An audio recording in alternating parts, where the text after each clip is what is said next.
মানুষ জীবিকার তাগিদে কত রিস্কের ভিতরে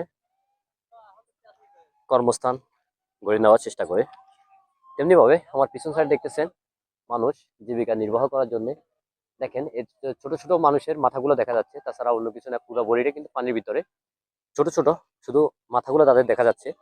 জীবিকার তাগিদে তারা এই সাগরে, এই সমুদ্রে ছোট ছোট চিংড়ি মাছের পোনাগুলা ধরতেছে। তেমন এই পোনাগুলা বিক্রি করে তাদের কিন্তু জীবিকা নির্বাহ করা হবে। আমার পাশে দেখেন এই যে আরেক ভাই সেই মাছগুলা ধরতেছে। জীবিকা নির্বাহ করার জন্য মানুষ অনেক কিছু করে থাকে, তাই জীবিকার তাগিদে সবাইকে নিজের পরিশ্রম করে যেতে হয়। তো আমরা সবাই আসলে জীবিকার তাগিদে অনেক কিছু করে থাকি। তো সবাইকে একটা জিনিসে মেসেজ দিতে চাচ্ছি, সেটা হচ্ছে জীবিকার তাগিদ, পেট চালানো, ফ্যামিলি চালানো, সংসারের জন্য অনেক কষ্ট না করতে হয়। তো সবাই ভালো থাকবেন। আমার ভিডিওটা কেমন হয়েছে অবশ্যই জানাবেন। আমার ইউটিউব চ্যানেলটা যদি আপনাদের সাবস্ক্রাইব করা না থাকবে, অবশ্যই আমার ইউটিউব চ্যানেলটা সাবস্ক্রাইব করে দিবেন। আর সবাই বেল আইকনটা অন করে দিবেন পরবর্তী ভিডিওগুলো পাওয়ার জন্য।